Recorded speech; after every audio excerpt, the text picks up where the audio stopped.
வார்த்தை சொல்லுகிறது, தேசமே பயப்படாதே, மகிழ்ந்து களிகூறு, கர்த்தர் பெரிய காரியங்களை செய்வார். ஹல்லேலூயா. தேவனுக்கு மகிமை உண்டாகட்டும். கர்த்தருடைய பிள்ளைகள் கவனிக்கணும், தேவன் நமக்கு பெரிய காரியத்தை செய்ய வேண்டும். தேசத்திற்கு செய்ய வேண்டும், குடும்பத்திற்கு செய்ய வேண்டும், கைகளின் பிரயாசங்களுக்கு செய்ய வேண்டும், பிள்ளைகளுடைய எதிர்காலத்திற்கு செய்ய வேண்டும். இது எல்லாருடைய ஆசையாக இருக்கிறது. ஒருவருக்கும் இந்த ஆசை இல்லாமல் ஒருவரும் சபையில் இல்லை. எல்லாரும் விரும்புகிற ஒன்று, கர்த்தர் எனக்கு பெரிய காரியத்தை செய்ய வேண்டும். ஹல்லேலூயா.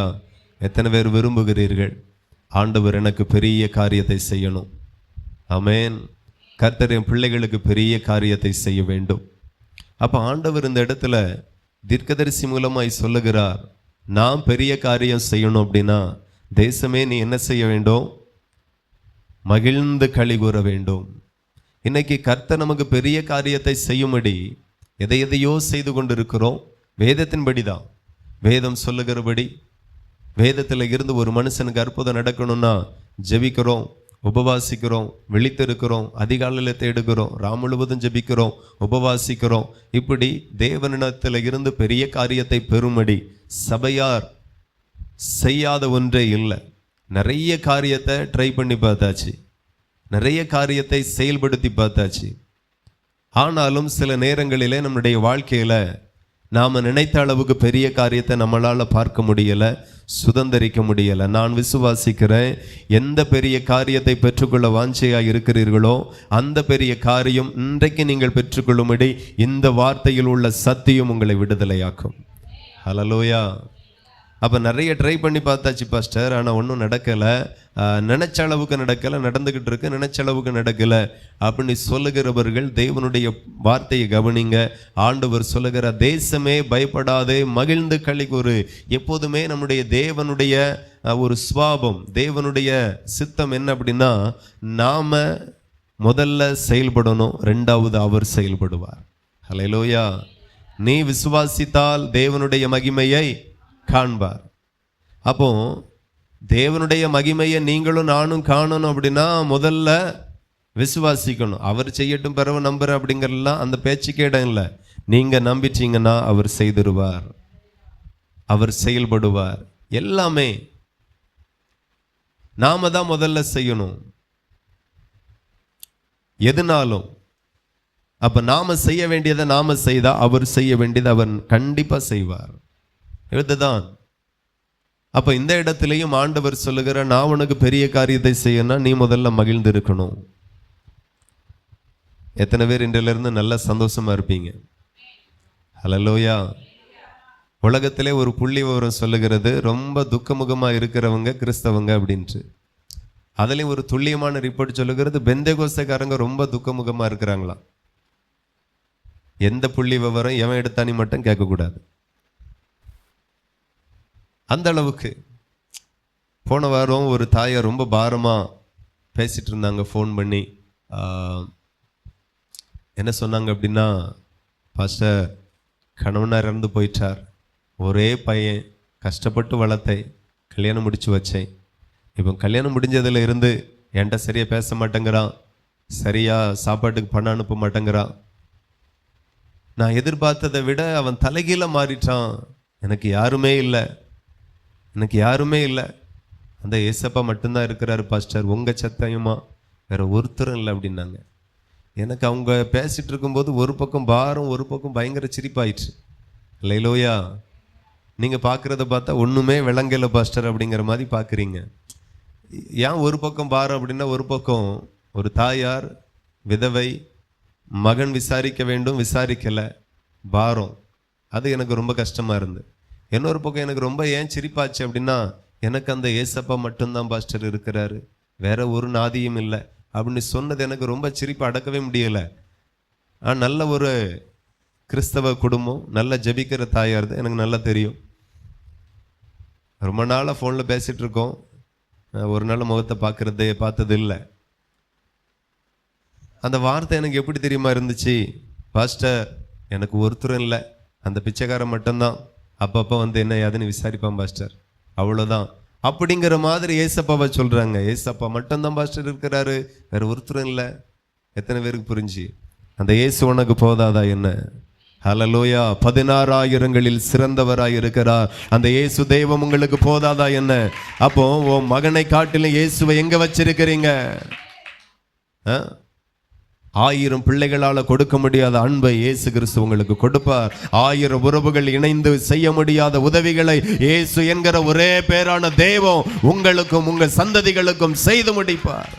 நிறைய பேருக்கு புரிய தெரியல. ஏதோ மகன் பெரிய ஆளு மாதிரியும் ஏசப்பா ஒண்ணுமே இல்லாதவர் மாதிரியும் நான் சொல்லுகிறேன். உறவுகள் நிமித்தமாய் சோர்ந்து போகாதுங்க, பிள்ளைகள் நிமித்தமாய் சோர்ந்து போகாதுங்க, கணவன் நிமித்தமாய் சோர்ந்து போகாதுங்க, மனைவி நிமித்தமாய் சோர்ந்து போகாதுங்க. உங்களை என்றென்றைக்கும் நடத்த உண்மை உள்ள தேவன் இயேசு இருக்கிறார். என்றென்றைக்கும் உங்களை விசாரிக்க உண்மை உள்ள தேவன் இயேசு இருக்கிறார். உறவுகள் மறந்தாலும் உடன்பிறப்புகள் வெறுத்தாலும் இயேசு ஒரு நாளும் மறக்கவும் மாட்டார், வெறுக்கவும் மாட்டார்.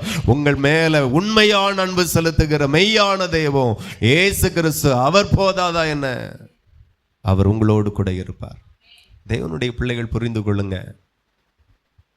உலகத்துல ஒரு மனுஷன் சந்தோஷமா இருக்கக்கு நிறைய காரணங்கள் இருக்கிறது. அவனுக்கு நல்ல ஜாப் இருக்கு, நல்ல சேலரி இருக்கு, நல்ல வசதி வாய்ப்புகள் இருக்கு, ஆகையினால மகிழ்ந்து இருக்கிறான், சந்தோஷமா இருக்கிறான். எனக்கு என்ன பாஸ்டர் இருக்கு? ஒழுங்க ஒரு வேலை இருக்குல்ல, அப்படியே வேலை இருந்தாலும் ஒழுங்கான சம்பளம் இல்லை, அப்படியே ஒரு உருப்படியான ஒரு சம்பளம் இருந்தாலும் 1008 பிரச்சனை, என்னால் சந்தோஷமா இருக்க முடியலை. நான் எதை வைத்து சந்தோஷமா இருப்பேன்? எதை நினைச்சு நான் சந்தோஷப்பட, எதை நினைச்சு நான் மகிழ்ந்து இருக்க? நான் சந்தோஷப்படுற மாதிரி என் வாழ்க்கையில ஒண்ணுமே இல்லை அப்படிங்கிற ஒரு ஃபீல் உங்களுக்குள்ள இருந்தாலும் நான் ஒன்றை சொல்லித்தாரேன். ஆமேன். உலகத்துல உங்களுக்கு கிடைக்க வேண்டியது ஒண்ணுமே கிடைக்காம நீங்க மகிழ முடியாத நிலைக்கு தள்ளப்பட்டிருக்கலாம். ஆனால் நான் சொல்லுகிறேன், இந்த இடத்துல வந்திருக்கிற இந்த வார்த்தை தூரத்திலிருந்து கேட்கிற ஒவ்வொரு பேருக்கும் இயேசு என்கிற ஒரு இரட்சகரை தெரியும், இயேசு என்கிற ஒரு மீட்பரை தெரியும். அவரை நீங்க சொந்த இரட்சகராய் ஏற்றுக்கொண்டிருக்கிறீர்கள். நான் சொல்லுகிறேன், அவர் நிமித்தம் மகிழ்ந்து களி கூறுங்க. நீங்க மகிழும்படி நல்ல ஜாப் இல்லை, நல்ல படிப்பு இல்லை, நல்ல வருமானம் இல்லை, நல்ல வீடு இல்லை, நல்ல இடம் இல்லை, நல்ல அனுகூலங்கள் இல்லை, நல்ல சுக ஒண்ணுமே இல்லாம போகட்டும். ஆனா நான் சொல்லுகிறேன், இரட்சிக்கிற ஒரு தேவன் உங்களோடு கூட இருக்கிறார். இயேசுவை நினைத்து மகிழ்ந்திருங்க, இயேசுவை நினைத்து சந்தோஷமாயிருங்க, இயேசுவை நினைத்து மகிழ்ந்திருங்க. கர்த்தர் அதை தான் விரும்புகிறார். நாம மாம்சத்திற்குரிய இருதயம் படைத்தவர்கள், மாம்சத்திற்குரிய கண்கள் உடையவர்கள். உலகத்தை நாம பெருசா பார்க்கிறோம், உலகத்தை படைத்தவரை சிறுசா பார்க்கிறோம். உண்மையாக இரட்சகரை நீங்கள் உண்மையாய் அனுபவிப்பீர்களானால் எல்லா சந்தோஷத்தை காட்டிலும் இயேசுவே எனக்கு மிகப்பெரிய சந்தோஷமாக இருப்பார். இன்னைக்கு நிறைய பேருக்கு இயேசுவில மகிழ தெரியல, இயேசு கிறிஸ்துவின் மேல சந்தோஷமா இருக்க தெரியல. பாரப்பட்டு பாரப்பட்டு பாரப்பட்டு இருக்கிறோம். ரட்சிக்கப்பட்டாச்சு, ஞானஸ்நானம் எடுத்தாச்சு, அபிஷேகம் பெற்றாச்சு, வாக்குத்தத்தங்களை பெற்றாச்சு, தரிசனங்கள் இருக்கிறது, சொப்பனங்கள் இருக்கிறது. தேவன் அடிக்கடி வாசனங்களோடு பேசுகிறார், வார்த்தைகளோடு பேசுகிறார், தீர்க்க தரிசனமாய் பேசுகிறார். எல்லா தேவனோடு கூட இருக்கிற அனுபவங்கள் எல்லாமே நீங்க இருந்தாலும், உங்களிடத்துல இருந்தாலும், ஆனாலும் முகங்கள் துக்கமாய் இருக்கிறது. எதையோ நினைச்சு பாரப்பட்டுக்கிட்டு இருக்கோம். பாரப்படுகிறது கர்த்தருடைய பிள்ளைகளுக்கு அழகல்ல, துக்கப்படுகிறது கர்த்தருடைய பிள்ளைகளுக்கு அழகல்ல. கர்த்தர் அதை ஒரு நாள் விரும்ப மாட்டார். ஹல்லேலூயா. ஒரு நாள் விரும்ப மாட்டார். துக்க முகமா இருக்கிறதை ஆண்டவரால் ஏற்றுக்கொள்ளவே முடியாது. நான் உங்களுக்கு பெரிய காரியத்தை செய்யணுமா? அப்பொழுது இன்றைக்கு நீ மகிழ்ந்து களிகூறு. தேசமே பயப்படாதே, மகிழ்ந்து களிகூறு. கர்த்தர் பெரிய காரியங்களை உனக்கு இன்றைக்கு செய்ய போகிறார். ஒரு சின்ன வார்த்தையில துக்கத்துல ஆழ்ந்து போறோம். ஹல்லேலூயா. அன்னைக்கு ஒரு சகோதரி சொல்றாங்க, நான் சாக போறேன் பாஸ்டர், இனி எனக்கு வாழ்க்கையை வாழைய வேண்டாம். எதற்கு சிஸ்டர்? ஒரு வீட்டுக்காரனை ஒரு மாதிரி பேசிட்டார். ஆண்டவர் பேசினது உனக்கு ஞாபகம் இல்லையா? கீர்த்தியும் புகழ்ச்சியுமாய் வைப்பேன் என்று ஒருவர் சொல்லிக்கொண்டே இருக்கிறார். ஹல்லேலூயா. உயர்ந்த அடைக்கலத்தில் வைப்பேன் என்று ஒருவர், எவ்வாறோ ஒருவர் சொன்ன அந்த வார்த்தைக்கு அவ்வளோ பாரப்படுகிறீங்க. எந்த கணவர் உங்களை இழிவாய் பேசினாரோ அதே கணவனுக்கு முன்பதாக உன்னைக்கு அவருக்கே கிரீடமாய் வைப்பார். ஹல்லேலூயா. சில நேரம் ஆண்டவர் இந்த சூழ்நிலைகள் எல்லாம் நமக்கு தருவார், சில நெருக்கங்களை ஆண்டவர் தருவார். ஒரு நாளும் நெருக்கத்தை பார்த்து, போராட்டத்தை பார்த்து துக்கமாயிராதுங்க. ஒரு நாளும் துக்கமாயிராதுங்க. உங்களுக்கு ஒன்று தெரியுமா? யோபு 2ஆம் அதிகாரம் யோபு 2ஆம் அதிகாரம் அதுல 13 வாசித்தார்.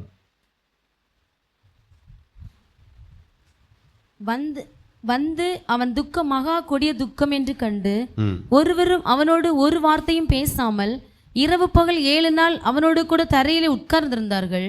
அல்லேலூயா. யோபுவினுடைய துக்கம் எப்படிப்பட்ட துக்கம்?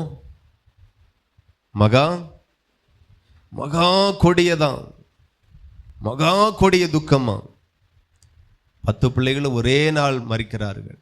துக்கம் எவ்வளோ பயங்கரமா இருந்திருக்கும். இருந்த ஆசையெல்லாம் ஒரே நாள் முடிஞ்சு போகுது. துக்கம் எவ்வளோ பயங்கரமா இருந்திருக்கும். ஆனா துக்கமான நிகழ்வுகள் நடந்ததை அன்றி அவன் துக்கமாகவே இல்லை. அவன் அந்த நேரத்திலையும் கர்த்தர் கொடுத்தார், கர்த்தர் எடுத்தார், கர்த்தருடைய நாமத்திற்கு ஸ்தோத்திரம் என்று தரை மட்டும் அவரை பணிந்து கொண்டான். கரங்களை தட்டி அப்பாவை மகிமைப்படுத்துங்க. ஹல்லேலூயா. யோபுவினுடைய துக்கம் மகா கொடிய துக்கம்தான். அந்த துக்கம் யாருக்குள்ளாகவும் இல்லை, யாருடைய வாழ்க்கையிலும் இல்லை. அவன் கர்த்தருக்குள் மகிழ்ந்திருந்தான். சரீரமெல்லாம் உச்சந்தலை முதல் கொண்டு உள்ளங்கால் வரைக்கும் கொடிய பருக்களினால பிசாசு வாதித்தான். அவன் வாதிக்கப்பட்டு கொண்டே இருக்கிறான். ஆனாலும் ஓட்டை எடுத்து அதுல சுரண்டி கொண்டு ஊரல் தாங்க முடியல, வலி தாங்க முடியல, ஏதோ ஒன்ன செஞ்சுக்கிட்டு இருக்கான். உரு தெரியாமல் போயிட்டான். அவன் தான் யோபுவா அப்படின்னு அவனை பார்க்கிறவங்களுக்கு யாருக்குமே தெரியாத அளவுக்கு அவனுடைய முகச்சாடையெல்லாம் மாறி இருந்தது. அவ்வளவு ஒரு கொடிய துக்கம். அதை பார்த்துட்டு மனைவி சொல்லுகிறாள். அல்லேலூயா. 9வது வசனத்தை வாசிக்கிறோம். யோபு 2:9. அவன் மனைவி அப்பொழுது அவன் மனைவி அவனை பார்த்து, நீர் இன்னும் உம்முடைய உத்தமத்தில் உறுதியாய் நிற்கிறீரோ, தேவனை தூஷித்து ஜீவனை விடும் என்றாள். அதற்கு அவன், நீ பைத்தியக்காரி பேசுகிறது போல பேசுகிறாய். தேவன் கையிலே நன்மை பெற்ற நாம் தீமையும் பெற வேண்டாமோ என்றான். இவைகள் எல்லாவற்றிலும் யோபு தன் உதடுகளினால் பாவம் செய்யவில்லை. ஹல்லேலூயா. தேவனுடைய கரத்துல நன்மை பெற்ற நாம் தீமையும் பெற வேண்டாமோ? ஒரு துக்கமா இருக்கிறவனால இப்படி எல்லாம் பேச முடியாது. ஆனா இப்படி எல்லாம் பேசுறான் அப்படின்னா அவன் கர்த்தருக்குள் மகிழ்ந்து இருக்கிறான் என்று அர்த்தம். நீங்க உங்க துக்கத்தில் என்ன சொல்லி கொண்டு இருக்கிறீங்க, என்ன பேசி கொண்டு இருக்கிறீங்க? நீங்க மகிழ்ந்து களிகூறாவிட்டால் கர்த்தர் உங்களுக்கு பெரிய காரியத்தை செய்ய மாட்டார். கர்த்தர் உங்களுக்கு பெரிய காரியத்தை செய்ய வேண்டும். எல்லா காரியமும் பெருசா செய்யணும் அப்படின்னு தான் தேவனுடைய விருப்பம். எப்போதுமே நம்முடைய ஆண்டவர் சின்னதா கொடுக்கவே மாட்டார், சின்னதா செய்யவே மாட்டார். நம்முடைய நினைவுகள், நம்முடைய விருப்பங்கள், நம்மளுடைய சிந்தனை வேணா சின்னதா இருக்கலாம். ஆனா அவருடைய சிந்தையில உங்களையும் என்னையும் குறித்து சின்ன காரியமே இல்லை, எல்லாம் பெரிய பெரிய காரியமே இருக்கிறது. அது எப்போ கட்டவிழ்க்கப்படும்?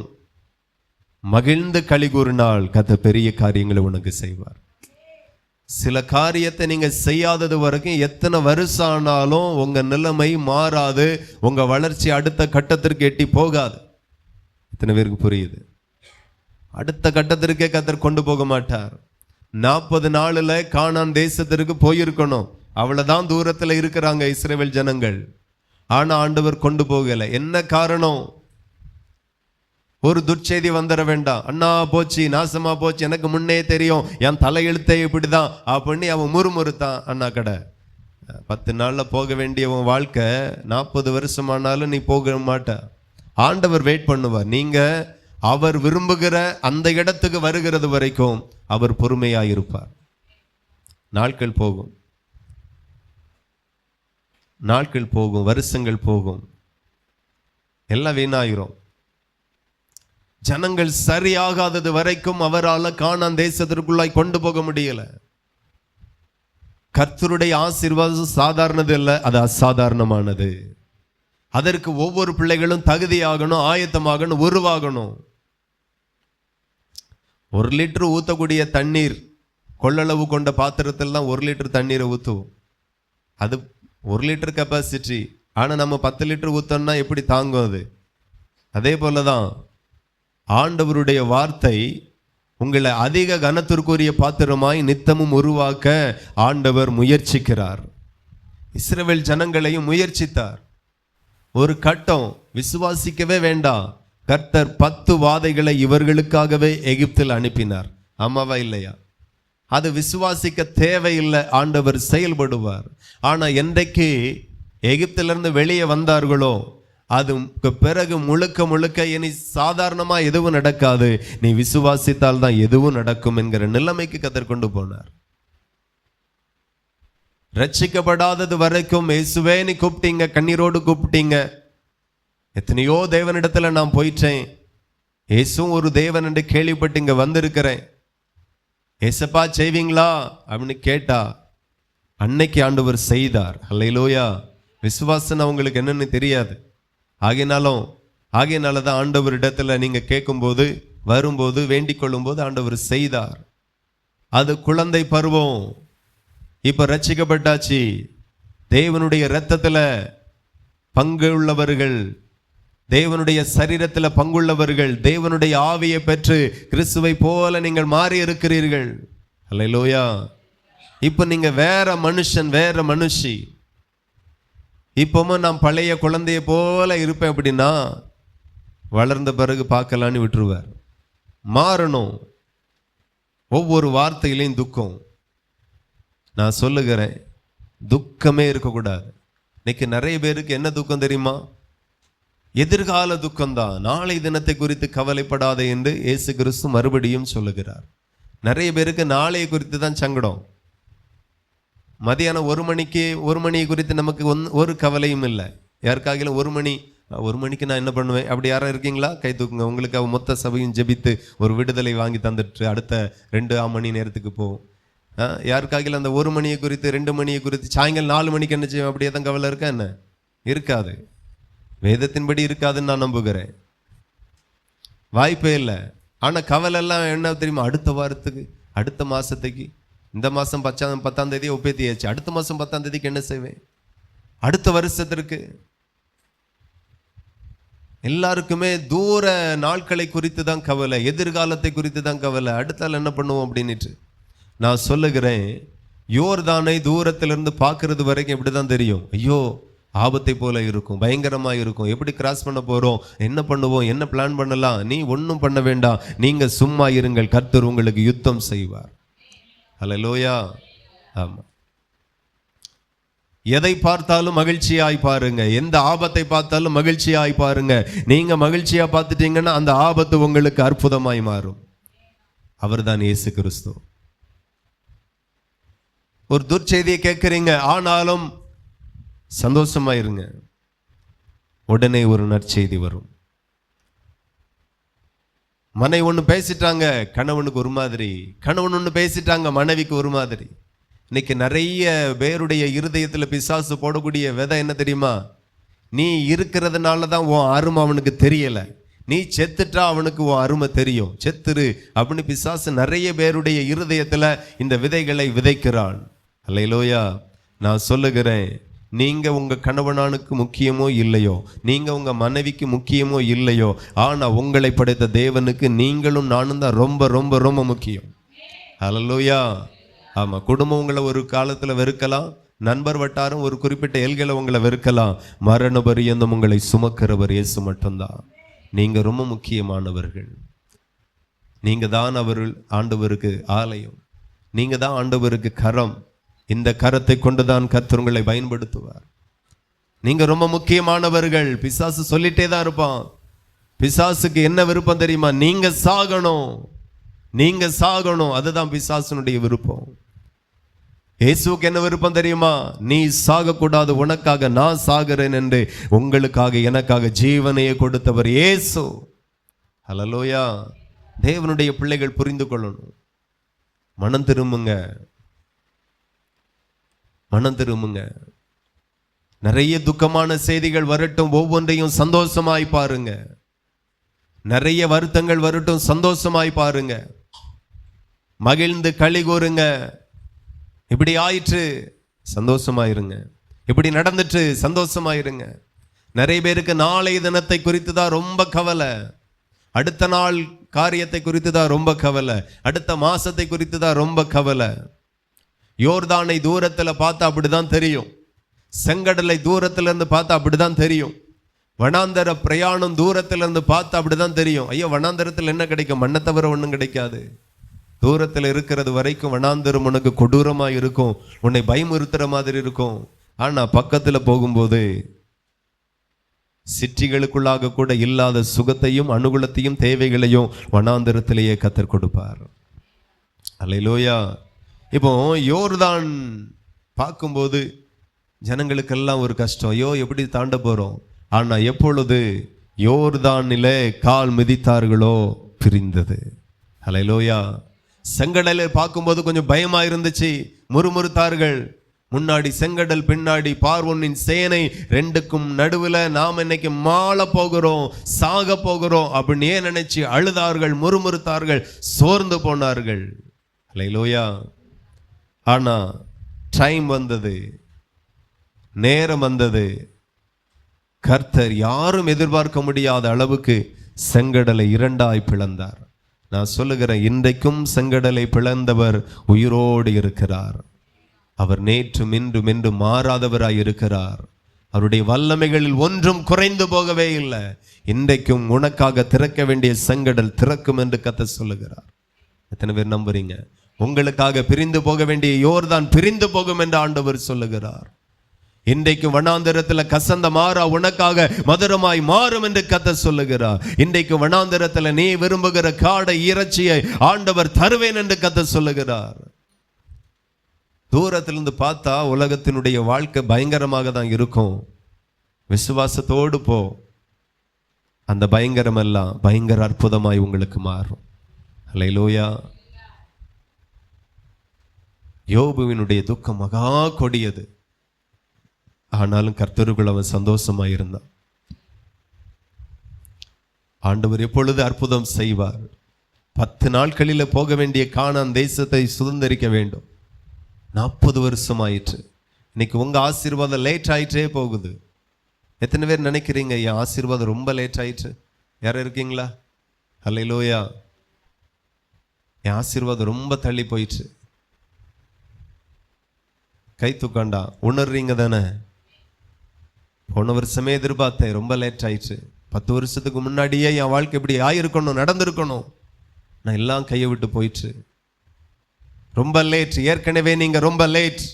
ஏற்கனவே உங்க ஆசீர்வாதம் ரொம்ப தள்ளி போயிடுச்சு. நான் சொல்லுகிறேன், இனி தாமதிப்பதில்லை. இனி ஆசீர்வாதங்கள் தாமதிப்பதில்லை, நன்மைகள் தாமதிப்பதில்லை, விடுதலைகள் தாமதிப்பதில்லை. நீங்க அதற்கு ஒண்ணுதான் செய்யணும். மகிழ்ந்து களிகூறு. கர்த்தர் பெரிய காரியங்களை செய்வார். இயேசு இருக்கிறார். எந்த செய்தியும் காதுகளில் கேட்கும் போது பாத்தீங்கன்னா நீங்க உடனே கர்த்தர் பார்த்துக்குவார். சொன்ன அடுத்த நிமிஷமே அற்புதத்தை காண்பீர்கள். ஐயையோ ஐயையோ நான் என்ன செய்வேன் அப்படின்னா நீங்க தான் மண்டை உடைக்கணும். கடைசி வரைக்கும் அவர் செயல்படவே மாட்டார், செயல்படவே மாட்டார். கர்த்தரை செயல்பட விடுங்க, நீங்க செயல்படாதுங்க. கர்த்தரை செயல்பட விடுங்க, கர்த்தரை கிரியை செய்ய விடுங்க, கர்த்தரை அற்புதம் செய்ய அனுமதிங்க. உங்க அவிவிசுவாசம் அவரை அற்புதம் செய்ய தடை பண்ணுகிறது. உங்க சோர்வும் உங்க துக்கமும் உங்க மனமடிவும் அவர் அற்புதம் செய்கிறதை தடை பண்ணி கொண்டிருக்கிறது. எத்தனை பேருக்கு புரியுது? ஹல்லேலூயா. துக்கமுகமாய் எதை நினைத்தும் எதை குறித்தும் துக்கமுகமாய் இருந்துட்டீங்கன்னா உங்க ஆசீர்வாதம், நான் தீர்க்க தரிசனமா சொல்லுகிற, அடுத்த 10 வருஷம் தள்ளி போகும். தேவையா உங்களுக்கு? சங்கடமாயிட்டீங்க, வருத்தமா இருந்தீங்க, அடுத்த 10 வருஷத்துக்கு உங்க ஆசீர்வாதம் இன்னும் தள்ளி போகும். மகிழ்ச்சி ஆகிட்டீங்கன்னா 10 நொடியிலேயே அற்புதம் நடக்கும். இவ்வளவுதான். இந்த மாம்சம் ஆவிக்கு விரோதமாகும், ஆவி மாம்சத்துக்கு விரோதமாகும் ஒரே போராட்டம். ஆண்டவர் எவ்வளவுதான் ஆவிக்குரிய வார்த்தைகளை ஒவ்வொரு நாளும் உங்க இருதயத்துல விதைத்தாலும்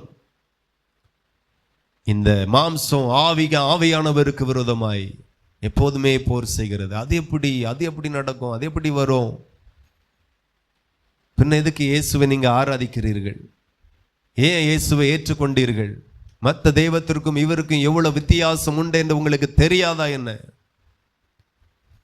நீங்க இயேசுவை அறியக்கு முன்பதாக எப்படி கவலைப்பட்டு கலங்கி புலம்பிக் கொண்டிருந்தீர்களோ, இன்றைக்கு இயேசுவை அறிந்த பிறகும் ஏற்றுக்கொண்ட பிறகும் அதே கவலை, அதே துக்கம், அதே அழுகை, அதே போராட்டம் தான் இப்பவும் தொடருகிறது. அப்ப இயேசுவுக்கு ஒரு வித்தியாசம் இல்லையா என்ன? இயேசுவை செயல்பட விடுங்க. உங்க துக்கம் அவரை செயல்பட விடாதபடி தடை பண்ணுகிறது. ஆண்டவருடைய வார்த்தை சொல்லுகிறது, மார்க் 4 மார்க் எழுதின சுவிசேஷம் 4ஆம் அதிகாரம் அதுல 38 வாசிப்போம். கப்பலின் பின்னணியத்தில் அவர் தலையணை வைத்து நித்திரையாய் இருந்தார். அவர்கள் அவரை எழுப்பி, போதகரே, நாங்கள் மடிந்து போகிறது உமக்கு கவலை இல்லையா என்றார்கள். ஹல்லேலூயா. இப்ப யாரும் கவலைப்படணுமா? கவலைக்குரிய விஷயம்தான். இந்த இடத்துல பாத்தீங்கன்னா கப்பலிலே போய்கொண்டிருக்கிறார்கள். கடல்ல பயங்கர காற்று, பயங்கர அலைகள், கொந்தளிப்பு. போகிற கப்பல் எல்லாம் தண்ணீர் உள்ள வந்து நிரம்பி கொண்டிருக்கிறது. மூழ்கி போகக்கூடிய ஒரு சூழ்நிலை வந்தாச்சு. ஆனா இயேசு அந்த இடத்துல தலையணை வைத்து நித்திரையாயிருந்தாராம். ஹல்லேலூயா. அமைதியாயிருந்தார். ஒரு ஆபத்து நேரத்துல கர்த்தர் உங்களை சோதித்து அறியும்படி அவர் நித்திரையாயிருக்கிறார், அமைதியா இருக்கிறார். என்ன செய்கிறான் பார்ப்போம். சீசர்கள் எல்லாம் ஆண்டவரிடத்துல போய், ஐயோ நாங்க மடிந்து போகிறோமே, ஐயோ நாங்க சாக போகிறோமே, ஐயோ, இந்த குரலிலே இயேசுவை நோக்கி கூப்பிட்டார்கள். நாங்கள் மடிந்து போகிறது உமக்கு கவலை இல்லையா என்று சொல்லி கேட்டார்கள். அந்த இடத்துல அவர்கள் கவலைப்பட்டார்கள், கூக்குரலிட்டார்கள், புலம்பினார்கள், ஐயோ என்று சொன்னார்கள். யாரை கூட வச்சுட்டு? இயேசுவை கூட வச்சுட்டு. இன்னைக்கு நாமளும் அதே தான் செய்கிறோம். ஆண்டவர் சந்தோஷப்படல. இவர்கள் இப்படி கூப்பிட்டதுனால ஆண்டவர் இவர்களை குறித்து மகிழல, சந்தோஷப்படல, எரிச்சல் அடைந்தார். அல்லேலூயா. அவர் எரிச்சல் அடைந்தார். அந்த இடத்துல நம்ம பார்த்தீங்கன்னா 39வது வசனம், அவர் எழுந்து காற்றை அதட்டி கடலை பார்த்து, இறையாத அமைதலா இரு என்றார். அல்லேலூயா. 40வது வசனத்தை வாசித்தால், அவர் அவர்களை நோக்கி, ஏன் இப்படி பயப்படுகிறீர்கள்? ஏன் உங்களுக்கு விசுவாசம் இல்லாமற் போயிற்று என்றார். அல்லேலூயா. ஆமா, ஏன் இப்படி பயப்பட்டீர்கள்? கூட யார் இருக்கா? இயேசு இருக்கிறார். ஏன் இந்த பிரச்சனை இவ்வளோ பயப்பட்டீங்க? ஏன் இந்த பிரச்சனை இவ்வளோ சோர்ந்து போனீங்க? நான் பக்கத்துல தானே இருந்தேன். நான் சொல்லுகிறேன், அன்றைக்கு அவர்களுக்கு இயேசு பக்கத்தில் இருந்தார். இன்றைக்கு நமக்கு இயேசு நமக்குள்ளேயே இருக்கிறார். கரங்களை தட்டி அப்பாவை மகிமைப்படுத்துங்கள். நீங்களே தேவனுடைய ஆலயமாயிருக்கிறீர்கள். தேவனுடைய ஆவியானவர் உங்களில் வாசமாயிருக்கிறார். பழைய ஏற்பாட்டு காலம், இயேசு கிறிஸ்துனுடைய காலம், இயேசு கிறிஸ்துக்கு பிறகு இருக்கிற பரிசுத்த ஆவியானுடைய காலம் எல்லாம் வேற வேற. பழைய ஏற்பாட்டு காலத்துல ஒரு பிரச்சனை அப்படின்னா சிம்சனுக்குள்ளாய் கர்த்தருடைய ஆவியானவர் வல்லமையாய் இறங்குவார், யுத்தம் பண்ணுவார், பெலிஸ்தர்களை மேற்கொள்ளுவார், அப்படியே போயிடுவார். அடுத்தபடியா வழியில ஒரு சிங்கம் வருகிறது, மறுபடியும் சிம்சனுக்குள்ள வல்லமையாய் இறங்குவார், ஆட்டுக்குட்டியை பீறி போடுகிறது போல பீறி போடுவார். பிரச்சனை முடிஞ்சு ஆவியானவர் புறப்பட்டுருவார், தேவன் போயிடுவார். இன்றைக்கு அப்படி இல்லை. இன்றைக்கு உங்களுக்கு வெளியே இல்லை. அன்றைக்கு சீசர்களுக்கு வெளியே இயேசு இருந்தார். இன்றைக்கு விசுவாசியே உனக்குள்ளே இருக்கிறார், உங்களுக்குள்ள இருக்கிறார். ஏன் கவலை? உங்க பிரச்சனையை தூரத்தில் வைத்து பார்க்கும்போது பயங்கரமாக தான் இருக்கும். பக்கத்தில் போய் பார்க்கும்போது தான் உங்களுக்கு புரியும், அது பயங்கரம் இல்லை, அது அற்புதம். அது அற்புதம். இதே மாதிரி தான் அநேக பயங்கரத்தை ஆண்டவர் அற்புதமாய் மாற்றி இருக்கிறார். இன்றைக்கும் நீ தூரத்துல பார்த்து கொண்டிருக்கிறது அது பயங்கரம் இல்லை, அது பயங்கரமான அற்புதம் என்று சொல்லி விசுவாசிப்பாயானார். தூரத்துல இருக்கிற பிரச்சனைகள் எல்லாம் உனக்கு பயங்கர அற்புதமாய் மாறப்போகிறது. ஆண்டவர் கவலைப்படுகிறதை, கலங்குகிறதை, சோர்ந்து போகிறதை, புலம்புகிறதை ஒரு நாள் ஏற்றுக்கொள்ள மாட்டார். அல்லேலூயா. ஒரு நாள் ஏற்றுக்கொள்ள மாட்டார். நம்ம பாடின உடனே ஆண்டவர் நம்பிட மாட்டார். உண்மையே நான் நம்புவேன், இயேசுவையே நான் நம்புவேன், எவ்வளவு பாடினாலும் நம்ப மாட்டார். அல்லேலூயா. ஆமா, ஆண்டவரே நான் உங்களை நம்புறேன், ஆராதனை வேலை கத்துங்க, நம்பவே மாட்டார். அவருக்கு தெரியும் உங்களால எவ்வளவு பொய் சொல்ல முடியும்னு அவருக்கு தெரியும். அதனால நம்பிடவே மாட்டார். நீங்க கத்துங்க, ஆனா அந்த சூழ்நிலை வரும்போது நம்புறியா அப்படின்னு பார்ப்பார். சூழ்நிலைகளிலே நம்புகிற நம்பிக்கையை தான் கர்த்தர் எதிர்பார்க்கிறார். சும்மா நம்புவேன் நம்புவேன் நீ பாடுகிறதை அவர் ஏற்றுக்கொள்ள மாட்டார். நாம இன்னைக்கு என்ன அப்படின்னா, சூழ்நிலை வரும்போது நம்ப மாட்டோம், சும்மா இருக்கும்போது நம்புவேன் நம்புவேன் நீ கத்துறது. என்ன பைத்தியமா உங்களை இல்லை? எப்போ சொல்ல வேண்டியதை எப்போ இருந்து சொல்லிக்கிட்டு இருக்கிறோம்? எப்போ சொல்லணும்? கிறிஸ்மஸுக்கு முன்னே ஹாப்பி கிறிஸ்மஸ் சொல்றது வழக்கம், அது ஓகே. முடிஞ்ச பிறகும் ஹாப்பி கிறிஸ்மஸ்னா எப்போ சொல்ல வேண்டியது எப்போ சொல்லிக்கிட்டு இருக்கீங்க? பிரச்சனை இல்லாமல் இருக்கும்போது ஏசு அற்புதர் அப்படின்னு சொல்லணும், பிரச்சனையில் ஏசுனை கைவிட்டுட்டார்னு சொல்லணும். அடுத்த 10 வருஷத்திற்கு அற்புதம் தள்ளி போயிடும். தெய்வ பிள்ளைகள் புரிந்து கொள்ளுங்க, இந்த காரியத்தில் நீங்கள் விளையாட்டாக இருக்காதுங்க, பிராக்டிக்கலாக வாங்க, முயற்சி பண்ணுங்க. ஒவ்வொரு சின்ன காரியமும் எந்த காரியத்திலையும் போராடிட்டு நிற்காதுங்க, ஃப்ரீயாக விட்டுருங்க. பணத்தில் பிரச்சனை இருக்குது, சொத்தில் பிரச்சனை இருக்குது, வீட்டில் பிரச்சனை இருக்குது, தொழிலில் பிரச்சனை இருக்குது, வியாபாரத்தில் பிரச்சனை இருக்குது. எல்லா பிரச்சனையும் எதற்காக வருகிறது எதற்காக போகிறது தெரியுமா? இந்த பிரச்சனையில் அவரை நீ எவ்வளோ நம்புறா அப்படி நீ பார்க்கக்காகவே. உன் பிரச்சனை சில நேரம் பெருசாக இருக்குது, சில நேரம் சின்னதாக இருக்குது, சில நேரம் பயங்கரமாக இருக்குது. அது சின்னதோ பெருசோ பயங்கரமோ எது எப்படி இருந்தாலும் என் இயேசு அந்த பிரச்சனைகளில் எனக்கு நல்லவர் வல்லவர். அந்த இடத்துல அறிக்கை பண்ணி நிற்கணும், சந்தோஷப்படணும். எல்லாமே கைவிட்டு போனாலும் கர்த்தர் கொடுத்தார், கர்த்தர் எடுத்தார், கர்த்தருடைய நாமத்திற்கு ஸ்தோத்திரம் என்று பணிந்து கொண்டு கர்த்தரை மகிமைப்படுத்துகிறானே அந்த இருதயம் வரணும். ஹல்லேலூயா.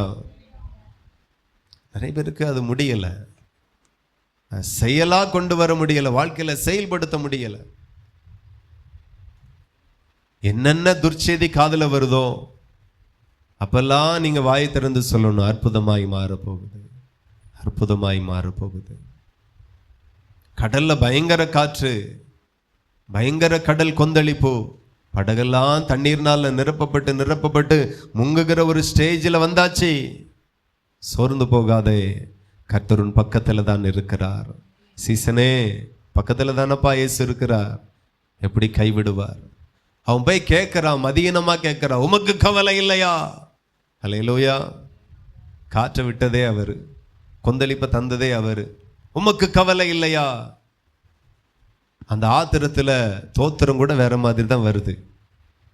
அந்த சூழ்நிலைகளில் அவன் என்ன பேசணும் என்ன பேசக்கூடாது, யார்கிட்ட எப்படி பேசணும் ஒண்ணுமே தெரியாம இயேசுகிட்டயே போய் கேட்கிறான், உமக்கு கவலை இல்லையா, உமக்கு வருத்தம் இல்லையா?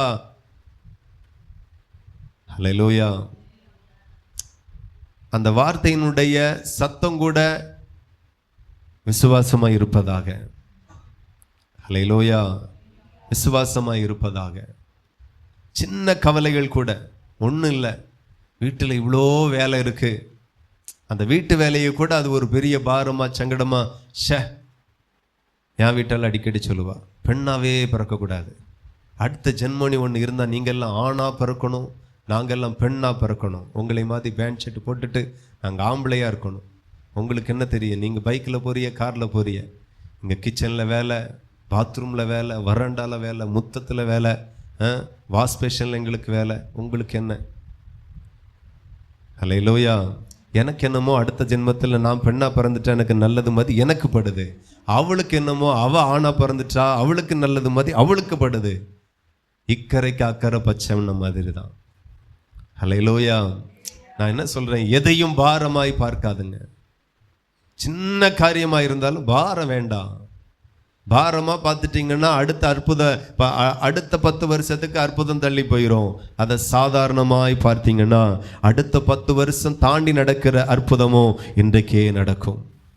ஹல்லேலூயா. புரிஞ்சுக்கோங்க, துக்கமுகமாக இருக்காதுங்க. உங்களை போல தான் ஒரு ஸ்திரீ சொல்லிக்கிட்டே இருந்தா. லூக்கா 10:40 நம்ம வாசித்தால், லூக்கா 10. மார்த்தாளோ பற்பல வேலைகளை செய்வதில் மிகவும் வருத்தம் அடைந்து அவரிடத்தில் வந்து, ஆண்டவரே, நான் தனியே வேலை செய்யும்படி என் சகோதரி என்னை விட்டு வந்திருக்கிறதை குறித்து உமக்கு கவலை இல்லையா? ஹல்லேலூயா. சீசர்களும் எல்லாருமே, அதாவது இந்த ஊருக்காரன் தான் அப்படி இருப்பான்னா அந்த ஊருக்காரனும் அப்படி தானே இருந்திருக்கான். நாம தான் அப்படின்னா அவனும் அப்படிதான் இருந்திருக்கான். சீசனும் அப்படிதான், இந்த இடத்துல மார்த்தல் அப்படிதான். உமக்கு கவலை இல்லையா? நாமளும் இன்னைக்கு ஜெபத்தில் என்ன கேட்குறோம்? இவ்வளோ கஷ்டப்படுறேன், இவ்வளோ வருத்தப்படுறேன், இவ்வளோ சங்கடப்படுறேன், நீங்க என்ன நோக்கி பார்க்கலையா? எனக்கு ஏதாவது இறங்கலையா? ஏற்ற வேலை என்று சொல்லி ஒன்று இருக்கிறது. அந்த வேளையில் கர்த்தர் நிச்சயம் உனக்கு இறங்குவார். அந்த வேலை நாளைக்கு வர்றதும் இன்றைக்கு வர்றதும் 4 வருஷம் தாண்டி வர்றதும் உங்க கையில தான் இருக்கு. தேசமே பயப்படாதே, மகிழ்ந்து களிகூறு, கர்த்தர் பெரிய காரியங்களை செய்வார். ரட்சிக்கப்பட்ட ஜனத்தினிடத்துல கர்த்தர் அதை தான் எதிர்பார்க்கிறார். நீ மகிழ்ச்சியாயிரு. நிறைய பேர் பாரப்பட்டுட்டே இருப்பாங்க. வேலையில கஷ்டமா சொல்லு, கர்த்தர் இந்த வேலையில என்னை ஆசீர்வதிப்பார். ஆமென். இந்த இடத்துல என் தலையை உயர்த்துவார். வேலை செய்கிற இடத்துல நிறைய பேருக்கு நிறைய சவால்கள் இருக்கிறது. ஆமென். பெண்களுக்கு என்ன தெரியும்? அப்படிதானே? பெண்களுக்கு என்ன தெரியும்? உங்களுக்கு என்ன தெரியும்? ஆண்களுக்கு இருக்கிற சவால்கள். ஓனர் ஒரு மாதிரி பேசுவான், சீனியர் ஸ்டாஃப் ஒரு மாதிரி பேசுவாங்க, மேனேஜர் ஒரு மாதிரி பேசுவாங்க, சூப்பர்வைசர் ஒரு மாதிரி பேசுவார்.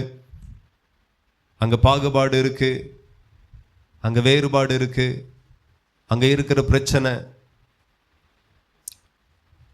எவ்வளோ பெரிய பிரச்சனை. வேலையில் இருந்தாலும், ஸ்கூலில் இருந்தாலும், காலேஜில் இருந்தாலும் நான் சொல்லுகிறேன், கடினமாய் பார்க்காதுங்க, லகுவாய் பாருங்க.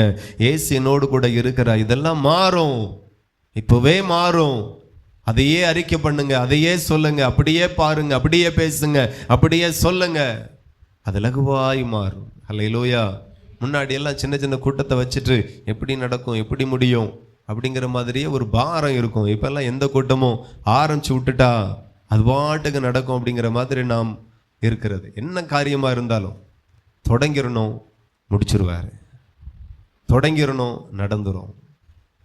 நாம தொடங்காதது வரைக்கும் பரலோகத்தின் தேவன் செயல்பட மாட்டார். நாம தொடங்கிட்டோம்னா அவர் செயல்படுவார். எத்தனை பேருக்கு புரியுது? அதான் உண்மை. இது வரைக்கும் ஊழியத்தின் பாதையில் அப்படிதான். 1000 ரூபாயை வச்சுட்டு இவ்வளோ பெரிய கட்டடத்தை கட்ட முடியும் அப்படின்னா முடியும். நம்மளால முடிஞ்சது, அதை நாம கண்டோம். ஹல்லேலூயா. இந்த கட்டடம் எல்லாம் கட்டும்போது 1000 ரூபா கூட இல்லை. ஒரு நாள் மழை, திடீர்னு கூட 4-5 பேர் வந்துட்டாங்க. மழையிலன்னா வெளியாகில் நிற்கலாம், இப்போ வெளியே நிற்க முடியாது, உள்ளேயும் வர முடியாது. கொஞ்சம் பேர் தான் அந்த சின்ன வீட்டில் இருக்க முடியும். அடுத்த வாரம் அடிக்கல் நாட்டப்படும் என்று சொல்லி அறிவிப்பு கொடுத்து லேசாரல்ல எல்லா விசுவாசிகளும் இந்த இடத்துல கூடி நின்று இந்த கட்டடத்திற்கான அடிக்கல் நாட்ட கூட ஒரு புதுச்செங்கல் இல்லை, இயேசுவின் நாமம் எங்களுக்கு இருந்தது. தொடங்கினோம், அவர் முடித்தார். அல்லேலூயா. அது எப்படி நடக்கும், எப்படி நடக்கும், அதெல்லாம் உங்க வேலை இல்லை. நாளை தினம் நாளைக்காக அது கவலைப்படும். உனக்கு என்ன, ஒரு நாள் பிறப்பதை அறியாயே நீ. தேவையில்லாத கவலைகள். ஒரு கவலை ஒரு மனுஷனை சோர்ந்து போக பண்ணும், ஒரு பயம் ஒரு மனுஷனை சோர்ந்து போக பண்ணும். கர்த்தர் அதை விரும்புகிறதே இல்லை. மகிழ்ச்சியா இருப்பது தான், சந்தோஷமா இருப்பது தான் நம்முடைய பலன். எதை குறித்தும் நீங்க சோர்ந்து போவீர்கள், ஆனால் அனல் போயிரும். நீங்க சோர்ந்து போயிட்டீங்கன்னா அபிஷேகம் போயிரும், தரிசனம் போயிரும். ஒவ்வொரு பேர் மேலையும் ஒரு மகாபெரிய திட்டத்தை கர்த்தர் வைத்திருக்கிறார். ஹல்லேலூயா. உங்களை கொண்டு யாரை சந்திக்க வேண்டும் என்று கர்த்தர் திட்டமிட்டு இருக்கிறார். சோர்ந்து போன பிறகு அது ஒரு பொணத்துக்கு சமந்தான். அது எலியாவா இருந்தாலும் தேவனால பயன்படுத்த முடியாது. எத்தனை பேருக்கு புரியுது? ஆமா. எலியா அவ்வளோ வல்லமையாய் பயன்பட்ட ஒரு தேவ மனுஷன் தான். ஆனா சோர்ந்து போயாச்சு. மேற்கொண்டு அவனை செயல்படுத்த முடியல, அவனை பயன்படுத்த முடியல. ஆண்டவருக்கு அது முடியல. ஆனாலும் ஒரு சில நேரங்களில் தட்டி எழுப்பி ஆகாரத்தை கொடுத்து நீ போக வேண்டிய தூரம் வெகு தூரம் போ என்று சொல்லி தட்டி விட்டாலும் அவன் கொஞ்ச நாள் ஓடுவான், மறுபடியும் படுத்துக்குவான். உங்களை எத்தனை வருஷங்கள் ஆண்டவர் தட்டி எழுப்பி அனுப்புகிறார். மறுபடியும் அதே வேலையை பண்றனா இப்படி உங்களை கர்த்தர் நம்புகிறார். ஹல்லேலூயா. உங்களை தேவன் நம்பி இருக்கிறார். சும்மா யார் மேலேயும் கர்த்தர் அபிஷேகத்தை வைக்கல. சும்மா யார் மேலேயும் கர்த்தர் அபிஷேகத்தை வைக்கல. உங்க மேல அபிஷேகம் இருக்கிறது, நீங்க விசேஷித்தவர்கள். முதல்ல அபிஷேகத்துக்குரிய ஒரு நினைவு நமக்குள்ள வேணும். அபிஷேகம் பண்ணினவனுடைய கொம்பை அவர் உயர்த்துவாராம். உங்களுக்கு நம்பிக்கை இருக்கா? அபிஷேகம் உங்க தலை மேல இருந்துனா, இருக்கிறது உண்மைனா, பெற்றது உண்மைனா, உங்க தலை நிச்சயமாய் உயர்த்தப்படும். நீங்க சிறுமை அடைவதே இல்லை. நிறைய பேருக்கு தான் மேல இருக்கிற அபிஷேகத்தினுடைய வேல்யூவே தெரியல. எங்க அப்பா 1000 கோடிக்கு சொத்து வச்சிருக்கலாம், ஆனா அது எனக்கு தெரியாம இருக்கிறது வரைக்கும் நான் ஒன்றுமில்லாதவன் தான், நான் தரித்திரன் தான். ஆனா என்னைக்கு அந்த இடம் இந்த இடத்துல இருக்கு, பத்திரம் இந்த இடத்துல இருக்கு, இதெல்லாம் என் தகப்பனாருடைய காலம் முடிஞ்சு போச்சு, இப்ப நான் தான் வாரிசு, எப்போ எனக்கு அது தெரிகிறதோ அப்பதான் என்னால சுதந்திரிக்க முடியும். உங்க அபிஷேகத்தினுடைய மேன்மையே உங்களுக்கு தெரியல. நிறைய பேருக்கு ஜெபிக்க முடியாதபடி துக்கம், அபிஷேகத்துல நிரம்ப முடியாதபடி துக்கம். அவ்வளோ துக்கத்திற்கு இடம் கொடுக்குறீங்க, ஒவ்வொன்றையும் துக்கமா பார்க்குறீங்க, ஒவ்வொன்றையும் பாரமா பார்க்குறீங்க, ஒவ்வொன்றையும் கஷ்டமா பார்க்குறீங்க. உங்களுக்கு முன்பதாக ஒருவருடைய சமூகம் முன்னே செல்லுகிறது. ஹல்லேலூயா. ரட்சிக்கப்பட்ட பிள்ளையே, ரட்சிக்கப்பட்ட ஜனமே, உனக்கு ஒப்பானவன் யார் என்று ஆண்டவர் சொல்லுகிறார். யார் உனக்கு ஒப்பானவன்? நீ ஒவ்வொன்றையும் கஷ்டமா பார்க்கறது வரைக்கும் அது கஷ்டமாக தான் இருக்கும். எல்லாம் சாதாரணமாய் பாருங்க, அற்பமாய் பாருங்க, குப்பையாய் பாருங்க. ஏன்? என்னோடு கூட இருக்கிறவர் அவ்வளோ வல்லமை உடையவர். அவர் ஏன் கூட இருக்கிறார். எதுவும் எனக்கு பெருசு கிடையாது, எதுவும் என்னால் முடியாத காரியம் கிடையாது. எல்லாம் லேசான காரியம், சாதாரண விஷயங்கள். நீங்க தான் குழம்புறீங்க, நீங்க தான் புலம்புறீங்க. தேசமே பயப்படாதே, நீ மகிழ்ந்து களிகூறு, கர்த்தர் பெரிய காரியங்களை செய்வார், பெரிய காரியத்தை செய்வார். சிலர் பார்த்தீங்கன்னா அழுதுட்டே ஃபோன் பண்ணுவாங்க, அழுதுட்டே இருப்பாங்க. என்னன்னு கேட்டா, இல்லை டாக்டர் ஒரு மாதிரி பேசிட்டாங்க, ரிப்போர்ட் ஒரு மாதிரி சொன்ன மாதிரி இருக்கு, அதனால நாளைக்கு ஸ்கேன் எடுக்க போகணும், எம்ஆர்ஐ எடுக்கணும், என்ன நடக்குமோ தெரியல, நாங்கள் இவ்வளோ ஜெபம் பண்ணோமே, எங்களுக்கா இப்படி வரணும். ஒன்று நடக்கக்கு முன்னாடியே இவங்களே முடிவு பண்ணிடுவாங்க. நான் சொல்லுகிறேன், எந்த காரியமானாலும் சந்தோஷமா இருங்க. எம்ஆர்ஐ ரிப்போர்ட்டும் உங்களுக்கு சொல்ல ஒன்றும் இல்லை அப்படின்ட்டு, சிடி ஸ்கேன் ரிப்போர்ட்டும் சொல்ல ஒன்றும் இல்லை. இன்னைக்கு உங்களுக்கு ஒரு அற்புதம் நடக்கணும் அப்படின்னா சந்தோஷமா இருக்கணும். ஹல்லேலூயா. சந்தோஷமா இருக்கணும். ஆண்டவருடைய வசனத்தை எடுத்து வாசிப்போம். மத்தேயு எழுதின சுவிசேஷம் 13. மத்தேயு எழுதின சுவிசேஷம் 13ஆம் அதிகாரம், அதுல 22 வாசிப்போம். முள்ளுள்ள இடங்களில் விதைக்கப்பட்டவன் வசனத்தை கேட்கிறவனாயிருந்தும் உலக கவலையும் ஐஸ்வர்யத்தின் மயக்கமும் வசனத்தை நெருக்கி போடுகிறதுனால் அவனும் பலனற்று போவான்.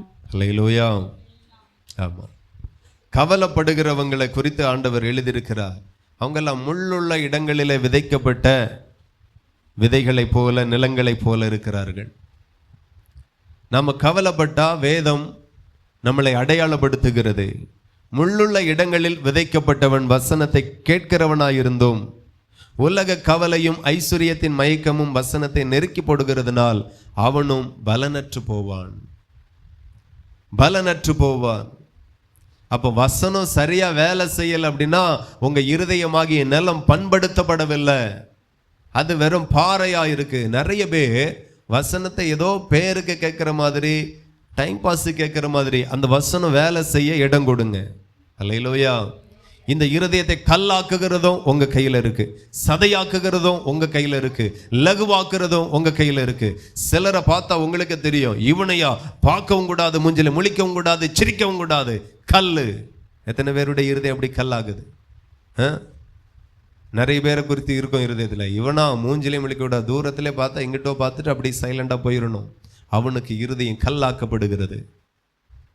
அதே பேர பிள்ளை உங்க பிள்ளைன்னு வரும்போது எப்படி இருதயம் மாறுகிறது சொல்லுங்க.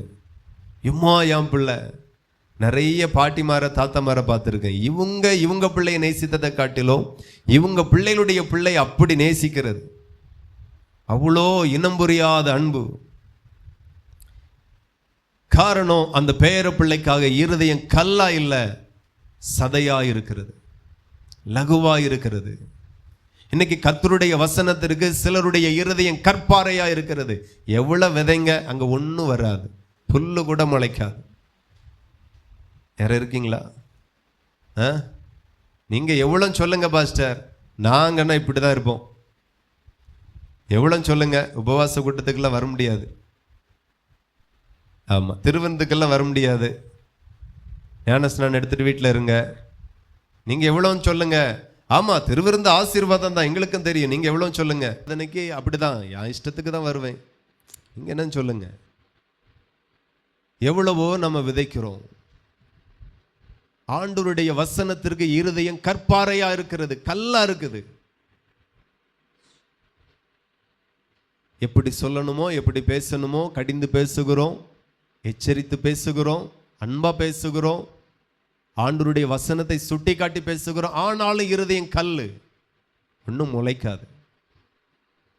எவ்வளோ உழுதாலும், எவ்வளோ தண்ணீர் பாய்ச்சினாலும், எவ்வளோ பண்படுத்தினாலும், எவ்வளோ வேலை அடித்தாலும் அந்த தோட்டமாகிய இருதயத்தில் ஒன்றும் வரமாட்டேங்க. பலன் கொடுக்கணும்ல, வசனத்தை உட்கொள்ளணும்ல. ஹல்லேலூயா. நிறைய பேருடைய இருதயம் வசனத்திற்கு இருதயம் கல்லாகவே இருக்கிறது.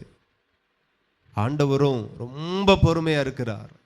உண்மையில இவ்வளோ பெரிய தேவன், இவ்வளோ அதிகாரம் படைத்த தேவன், இவ்வளோ வல்லமை உள்ள தேவன் உங்களுக்காகவும் எனக்காகவும் இவ்வளோ பொறுமையா இருக்கிறார் அப்படின்னா அவர் பொறுமையின் சிகரம் என்றே நான் சொல்லுவேன். ஹல்லேலூயா. உங்க பிள்ளைகள்கிட்ட நீங்க இவ்வளோ பொறுமையா இருப்பீங்களா? ஹல்லேலூயா. உங்க சொந்த பிள்ளைகள்கிட்ட இவ்வளோ பொறுமையா இருப்பீங்களா? சொல்லும் போது என்ன சொன்னாலும் கேட்க மாட்டான். எனக்கு தெரிஞ்ச ஒரு ஃபேமிலி பார்த்தீங்கன்னா, ஒரே ஒரு ஆம்பளை பிள்ளை தான், 2 பெண் பிள்ளைகள். சொல்லி சொல்லி பார்த்தாங்க, அந்த பையன்கிட்ட கேட்கல. இந்தம்மா காய்கறி வெட்டிட்டு இருந்து கத்தியை தூக்கி எரிஞ்சிட்டு, அவன் இப்படின்னா கையில் 11 தையல். பிள்ளைகள்கிட்ட கூட நம்ம ஒரு லிமிட்டுக்கு மேலே நம்ம பொறுமையை இழந்துருவோம். எத்தனையோ சம்பவங்களை பார்க்குறோம். பெற்றெடுத்த பிள்ளைய தகப்பன் குத்தி கொண்டார், அடித்து கொண்டார், விஷம் வைத்தார் என்று கேட்குறோம், கேள்விப்படுகிறோம். பொறுமைக்கும் ஒரு எல்கதா உண்டு. நம்ம பெற்றெடுத்த பிள்ளையின் மேலேயே ஒரு லிமிட்டுக்கு மேலே நம்மளால பொறுமையாக இருக்கவே முடியலை. ஆனால் ஆண்டவர், அவருக்கு முன்பதாக நம்ம புல்லாக இருக்கிறோம். ஹல்லேலூயா. ஒன்றுமில்லை. மனுஷனை நினைக்கிறதற்கும் அவனை விசாரிக்கிறதற்கு அவன் எம்மாத்திரம். நாம் அவருக்கு முன்பதாக ஒன்றுமில்லை. ஆனாலும் என்னை குறித்து அவ்வளோ பொறுமையா இருக்கிறார். கரங்களை தட்டி அப்பாவுக்கு மகிமை. ஆமென். உங்களை குறித்து அவ்வளோ பொறுமையா இருக்கிறார். இஸ்ரவேலில் இருந்து வந்த ஒரு தீர்க்கதரிசி, ஆண்டவர் சொல்லுகிறார், அங்க போ, தீர்க்க தரிசனம் சொல்லு, ஆனா அங்க சாப்பிடக்கூடாது, போன வழியை ரிட்டர்ன் வரவும் கூடாது அப்படின்னு சொல்லி அனுப்புகிறார். அவன் போனான், தீர்க்க தரிசனம் சொன்னான், சாப்பிட சொன்னார்கள், சாப்பிடல. போன வழியே போகாம வேற வழியே போனான். என்ன ஒரு தீர்க்கதரிசி அவனை தேடி போனான். கர்த்தருடைய வார்த்தை சொன்ன தீர்க்கதரிசி எந்த பக்கமா போனார்? சொல்றாங்க, எந்த பக்கமா தான் போனார். அவன் போறான், இல்லை இப்போதான் என்கிட்ட தேவன் சொன்னார், நீ வா புசி அப்படின்னார். இவனும் நம்பி போயிட்டான், அங்க சாப்பிட்டுட்டான். இப்போ திரும்பி வர வழியில் அவன் கழுதை ஒன்றும் பண்ணல, துஷ்டம் இருக்க அவனை கொண்டு போட்டுட்டு ஒரு தீர்க்கதரிசி. பழைய ஏற்பாட்டு காலத்தில் என் தேவன் இவ்வளோ உக்கிரகமாக இருந்தார். படிச்சிருக்கீங்க தானே அந்த சப்ஜெக்டை? பழைய ஏற்பாட்டின் தேவனாக இருந்தா புதிய ஏற்பாட்டில் ஒரு விசுவாசிகள் இருக்க மாட்டீங்க. சும்மாவே சபை காலியாக தான் இருக்கு. ஆமாம், வாரந்தோறும் ஒன்று விழும். ஆண்டவர் பொறுமையா, கிருபை, எல்லாம் இயேசுவின் ரத்தம் தான் காரணம். அவர் எனக்காக ரத்தம் சிந்தினதை பிதாவானவர் காணாதவர் போல் அல்ல, என் குமாரன் அவர்களுக்காக ரத்தம் சிந்திருக்கிறார். எல்லாம் இயேசு கிறிஸ்துனுடைய கிருபை. என் ஆவியானவர் இன்னென்னபடி ஜெபிக்க தெரியாது, அவர் வாக்கு கடங்காத பெருமூச்சுகளோடு உங்களுக்காக எனக்காக விண்ணப்பம் பண்ணி கொண்டு இருக்கிறார். நமக்காக எத்தனை பேர் பாருங்க. ஆவியானவர் ஒரு பக்கம், இயேசு கிறிஸ்து ஒரு பக்கம், நாம பிழைச்சி போகிறோம். இதுவரைக்கும் இருதயம் கல்லாகவே இருக்கும். வசனத்தை நல்லா உள்வாங்குங்க, வசனத்தை நல்லா உள்வாங்குங்க. எதற்காக சொல்லப்பட்டிருக்கு? உணர்வடையுங்க. தேவனை அறிகிற உணர்வுள்ளவன் உண்டோ என்று பார்க்க பரலோகத்திலிருந்து தேவன் பார்க்கிறார். ஒரு உணர்வு இருக்கணும். ஒவ்வொரு வசனத்துல உணர்வு, ஒவ்வொரு உபதேசத்துல நமக்கு ஒரு உணர்வு வரணும். ஒவ்வொரு வசனமும் 30, 60, 100 நமக்குள்ளாய் பலனை கொண்டு வரணும். ஆனா நமக்கு வரல. கற்பாறையில விழுந்த விதைகள் எப்படி இருக்கிறதோ அது ஒரு நாளும் முளைக்காது. அதாவது வசனமாகிய விதை நமக்குள்ளாய் விழுந்து அதை நம்ம உள்வாங்கி அது வளரச் செய்தால் நாமளும் வளருவோம். உதாரணத்துக்கு ஒன்று புரிகிற மாதிரி நான் உங்களுக்கு சொல்லுகிறேன். 1,00,000 வாழை என் தோட்டத்தில் போட்டிருக்கிறேன். அல்லேலூயா அப்படின்னு வச்சுக்குங்க. அப்பான்னு சொல்லிடாதுங்க. ஒரு கதைக்காக சொல்ல, 1,00,000 வாழை, நல்ல செந்தளம் வாழை 1,00,000 இருக்கு, விதைச்சாச்சு. இப்போ அது வளரும்படி நான் தான் பிரயாசப்படணும், நான் தான் அதை பாதுகாக்கணும். அது வளரும்படி நான் என்னெல்லாம் அதுக்கு செய்யணுமோ அத்தனையும் நான் அதை செய்யணும். வேலி அடிக்கணுமா, தண்ணீர் பாய்ச்சணுமா, உரம் வைக்கணுமா, களை பிடுங்கணுமா, எல்லாம் நான் செய்யணும். அது எவ்வளோ தூரம் அழகாய் செழிப்பாய் நல்ல கொழு கொழுன்னு வளருதோ அவ்வளோ எனக்கு ஆசீர்வாதம். அல்லேலூயா. 1,00,000 கொலை, ஒரு கொலை 500 ரூபா வச்சுன்னா 1,00,000 கொலைக்கு என்ன ஆச்சு? அப்பான்னாதுங்க. எனக்கு அப்படி ஒன்று சீனே இல்லை. ஆனால் புரிஞ்சிக்க மாதிரி ஒன்று சொல்கிறேன். அதே அந்த வாழையை நான் 1,00,000 நட்டு வச்சுட்டு வந்தா வருவு போனா போன்னு வீட்டில் இருந்தா வாழை மட்டும் போவாது, என் முதலும் அதில் சேர்ந்து போயிடும். அல்லேலூயா. தேவனுடைய வசனம் அப்படிதான்.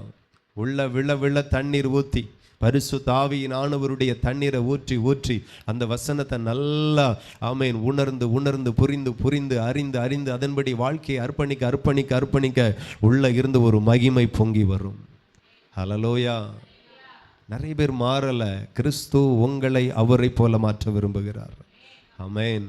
நான் சொல்லுகிறேன், நம்ம பேரளவில் கிறிஸ்துவாய் மாறி இருக்கிறோம். நிஜ அளவில் கிறிஸ்துவாய் மாற வேண்டும்.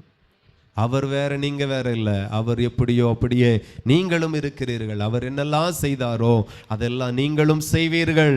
அவர் என்னெல்லாம் செய்தாரோ அத்தனையும் செய்யும்படி அதிகாரத்தை தந்திருக்கிறார். அல்லேலூயா. வசனம் உள்வாங்கல, ஆகையினாலதான் எல்லாமே வெறுமை, வறுமை, வறட்சி, இல்லாமை, குறைவுகள், நஷ்டங்கள், கஷ்டங்கள், நெருக்கங்கள். வாலிப பிள்ளைகளுடைய இருதயத்தில் வசனம் வேலை செய்யல. ஆகையினாலதான் கைத்தட்டை இன்னும் கரெக்டாக வரல, பெந்தைகோஸ்தே மாடல்ல வரல. ஆராதனையே பெந்தைகோஸ்தே மாடல்ல வாலிபர்களுக்கு வரல. காரணம், ஆராதனை குறித்து சொல்லும் போதெல்லாம் அந்த வசனம் உள்ள வேலை செய்யல. ஆமா தானே? வசனம் வேலை செய்தால் பிதாவை தொழுது கொள்ளுகிறவர்கள் ஆவியோடும் உண்மையோடும் தொழுது கொள்ளுவார்கள். ஆராதனைல போனா அபிஷேகத்தில் நிரம்பணும். அபிஷேகம் பெறாதவர்கள் அபிஷேகத்தை கேட்கணும். இந்த வார்த்தை எத்தனை முறை நான் உங்களுக்கு பேசியிருப்பேன், எத்தனை முறை ஆவியானவர் என் மூலம் அவங்களுக்குள்ள விதைச்சிருப்பார். தினந்தோறும் ஆவியில நிரம்புங்க. என் பாத்திரம் நிரம்பி வழிகிறது என்று சங்கீதக்காரன் சொல்லுகிறான். பாத்திரம் நிரம்பி இருக்கணும், அபிஷேகத்தில் நிரம்பி இருக்கணும். ஆவின் நிறைவுதான் ஆசீர்வாதத்தின் நிறைவா இருக்க போகுது. ஆவியின் நிறைவுதான் வல்லமையின் நிறைவா இருக்க போகிறது. என் வாழ்க்கையில விடுதலை இல்லை, விடுவிக்கிறவர் இருக்கணுமே, விடுவிக்கிற ஆவியானவர் இருக்கணுமே. இங்க அசுத்தாவி தானே இருக்கு, பொல்லாத ஆவி இருக்கு. தூங்க முடியல, ஒழுங்கா ஒரு சொப்பனத்தை பார்க்க முடியல, அசுத்தாவி. காரணம், பரிசுத்தாவிக்கு இடம் இல்லை. எங்கே வெளிச்சம் இல்லையோ அங்கெல்லாம் இருள் தான் இருக்கும். ஆமாவா இல்லையா? அதுதான் உண்மை. எங்க வெளிச்சம் இருக்கிறதோ அங்கே இருள் இருக்கவே முடியாது, இருக்காது. பரிசுத்த ஆவியின் அபிஷேகம் எங்கே? போன வாரம் எல்லா நாளும் நான் அபிஷேகத்தில் நிரம்பினேன் அப்படிங்கிறவங்க கரங்களை உயர்த்தி காண்பீங்க பார்ப்போம். ஹல்லேலூயா. உங்களுக்குள் நிறைவான விடுதலை இருப்பதாக. ஒவ்வொரு நாளும் அபிஷேகம் பெறாதவர்கள் அபிஷேகத்தை கேளுங்க, அபிஷேகத்தை பெற்றவர்கள் அபிஷேகத்தில் துதிக்க பழகுங்க. எல்லா நாளும் அதில் ஒரு தாகம் இருக்கணும். தாவீதுக்கு அபிஷேகத்தை குறித்து இருந்த அறிவு சவுலுக்கு இல்லாம போயிட்டு. ஆகையினால தான் கடைசி வரைக்கும் என் உயிர் போனாலும் பரவாயில்ல, நான் என் கரத்திலேயே சவுல் ராஜாவை ஒப்பு கொடுத்தாலும் நான் அவர் மேல கைப்பட மாட்டேன், அது எனக்கு தூரமா இருப்பதாக. அபிஷேகத்தினுடைய வேல்யூ அவருக்கு தெரிஞ்சது. ஹல்லேலூயா. எந்த ராஜா தேவனுடைய ஆவியானவரை கனம் பண்ண அறிஞ்சானோ அந்த ராஜாவினுடைய நாட்கள் ஆசீர்வாதமாய் இருந்தது. தேவ ஆவியை பெற்ற இவனை போல வேற ஒருவன் உண்டோ என்று சொல்லி எகிப்தின் ராஜா கேட்கிறான், பார்வோன் கேட்கிறான் யோசேப்பை குறித்து. அவனுக்கு புரிஞ்சு போச்சு, இவன் சாதாரண ஆவி உடையவன் அல்ல, இவனுக்குள்ள இருக்கிறது தேவனுடைய ஆவி என்று. ஒரு புறஜாதியான ராஜா அந்த ஆவியை அடையாளம் கண்டு அவனையே தனக்கு அடுத்த ராஜாவை போல, அதிபதியை போல தன்னுடைய முத்திரை மோதிரத்தை, அதிகாரத்தை, தேசம் முழுவதையும் எல்லாமே யோசேப்பினுடைய கையில கொடுத்தான். ஹல்லேலூயா. ஏன் கொடுத்தான்? அபிஷேகம். இது தீமை செய்கிற ஆவி அல்ல. ஹல்லேலூயா. சேவனையில போய் கிரியை செய்கிற ஆவி அல்ல, இது தேவனுடைய ஆவி. இந்த ஆவி நன்மையை மட்டும்தான் செய்யும். இந்த ராஜா ஆவியானவரை கனம் பண்ணானோ சுற்றிலும் இருக்கிற எல்லா நாடுகளும் வறுமையில தத்தளிச்சு இந்த பார்வோனின் தேசம் மாத்திரம்தான், இந்த எகிப்து தேசம் மாத்திரம்தான் செழிப்பின் உச்சத்தில் இருந்து.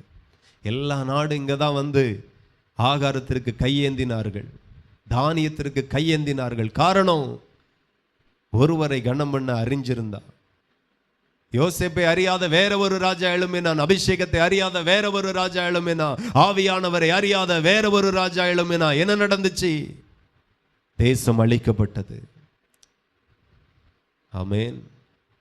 தேசம் எல்லாம் அழிந்தது. ஆவியானவரை புரிஞ்சுக்கோங்க, அவர் சாதாரணவர் கிடையாது, அவர் அசாதாரணமானவர். அபிஷேகத்தை பிறகு இன்னும் தாமதமேன்? ஏன் இந்த விஷயத்துல இருதயம் கல்லா இருக்கிறது? அபிஷேகத்துல நிறையக்கு ஏன் சலிப்பு? ஏன் இந்த விஷயத்துல கல்லா இருக்கிறது? ஆவியானவர் எங்கேயோ அங்கே விடுதலை என்று சொல்லி வாசிக்கவில்லையா? இல்ல அந்த வசனத்தை தான் நான் சொல்லாம விட்ட நாள் உண்டா? என் வாழ்க்கையில விடுதலை எங்கேயோ தேடாத, ஆவியானவர் இருக்கிறா, ஆவில தான் அந்த விடுதலை வரும். புரிஞ்சுக்கோங்க. ஊழிய வளர்ச்சியா ஆவியின் அபிஷேகம். போன வெள்ளிக்கிழமை நினைக்கிறேன், ஒரு கிராமத்தில் வீட்டு சபையில் கூப்பிட்டாங்க, இன்னைக்கு வர முடியுமா அப்படின்ட்டு. நான் பணக்குடியிலேருந்து காரில் வந்துட்டு இருக்கிறேன், 7 மணிக்கு ஜெபம் அப்படின்னாங்க. நான் 5:30 அங்கே இருக்கிறேன். வீட்டுக்கு வந்துட்டு அடுத்தால போன உடனே ஃபேமிலியை விட்டுட்டு. ஆனாலும் எனக்கு அந்த கூட்டத்தை இல்லை வர முடியாது, அடுத்த வாரம் பார்ப்போன்னு சொல்லக்கு மனசு இல்லை. என்ன ஆவியானவர் போன்னு சொல்கிறார். அப்போ கர்த்தர் ஏதோ திட்டமிட்டு இருக்கிறார். போனேன். வந்துட்டு ரொம்ப டயர்டாக இருந்தனால மறுபடியும் கார்லேயே போனேன். வள்ளியூர் பக்கத்தில் ரொம்ப சின்ன ஊழியம். வழக்கமாக அந்த மீட்டிங் ஒரு 10 பேர் வருவாங்க. ஆனால் அன்னைக்கு ஸ்பெஷல் மீட்டிங். பாஸ்டர் ராதாபுரத்துலேருந்து செல்வகுமார் வர்றார், ஸ்பெஷல் மீட்டிங். அல்லேலூயா. பாயெல்லாம் நிறைய போட்டு வச்சிருக்கு. ஓகே அப்படின்னு இப்போ இருந்தாச்சு. ஒருத்தரும் வரல. அல்லேலூயா. ஒரே ஒரு தாயார் மாத்திரம் வந்திருந்தாங்க, ஒருத்தரும் இல்லை. எனக்கு அந்த மீட்டிங் என் கையில் தரும்போது தர்றது வரைக்கும் ரொம்ப வருத்தமாக, இவ்வளோ பேருக்கா இவ்வளோ பிரயாசப்பட்டு வந்தோம், இவ்வளோ பேருக்கா இவ்வளோ தூரம் பிரயாணப்பட்டு வந்தோம் அப்படிங்கிற ஒரு கவலை, வருத்தம் என் இருதயத்தில் இருந்துச்சு. ஆனாலும் சந்தோஷமாய் அந்த இடத்துல எழும்பி நின்றேன். தேவனுடைய ஊழியத்தை செய்கிற ஒரு தாயாரும் ஒரு மகனும் இருந்தார்கள். நான் பேச ஆரம்பித்த உடனே என்னை மறைத்து ஆவியானவர் 100% வெளிப்பட்டார் என்கிறதை என்னால் புரிய முடிஞ்சது. அப்போ தான் நான் நினச்சேன், இந்த 2 பேருக்காக, இந்த ஒரு ஆளுக்காக பேச ஒரு சரீரம் தேவைப்பட்டது. அந்த சரீரத்தை என் தேவன் என் சரீரத்தை தெரிந்து கொண்டார். இது போகலைன்னா அவரால் பேச முடியாது. ஒரு மைக் இல்லைன்னா என்னால் சத்தமாக உங்களுக்கெல்லாம் பேச முடியாது. ஒரு ஸ்பீக்கர் இல்லைன்னா என்னால் உங்களிடத்தில் அந்த வார்த்தையை இவ்வளோ தெளிவாய் கொண்டு வந்து சேர்க்க முடியாது. ஒரு கருவியாக நான் அவருக்கு தேவை. அல்லேலூயா. ஸோ ஆவியானவர் நமக்குள்ள வரட்டும், இடம் கொடுங்க. நிறைய எதிர்மறையான காரியமெல்லாம் இருக்கட்டும், ஒன்றும் பிரச்சனை இல்லை. அபிஷேகத்திற்கு இடம் கொடுங்க, ஆவியானவருக்கு இடம் கொடுங்க. அவர் வந்து நிரப்பட்டும், அவர் பயன்படட்டும். இன்னைக்கும் ஆவியின் அபிஷேகத்தில் நீங்கள் தொடப்பட்டிருக்கீங்க, ஆனால் வளரலை. ஒரு கரு வளருகிறது போல ஆவியின் அபிஷேகம் உங்களுக்குள் வளருவதாக. அல்லேலூயா. இந்த அபிஷேகத்தில் அந்நிய பாஷை பேசுகிறோம், அதோடு நின்று விடாதுங்க. இந்த அபிஷேகத்தில் தான் பிசாசுகளை துரத்த போவீர்கள். இந்த அபிஷேகத்தில் தான் சேவனையின் கட்டுகளை உடைப்பீர்கள். இந்த அபிஷேகத்தில் தான் நோய்களை சுகமாக்குவீர்கள். இதே அபிஷேகத்தில் தான் சப்பானியை நடக்க பண்ணுவீர்கள். இதே அபிஷேகத்தில் தான் மரித்தவர்களை உயிரோடு எழுப்புவீர்கள். ஹல்லேலூயா. எல்லாமே தேவனுடைய ஆவியினால் ஆகும். பலத்தினாலும் அல்ல, பராக்கிரமத்தினாலும் அல்ல, தேவனுடைய ஆவியினால் ஆகும்.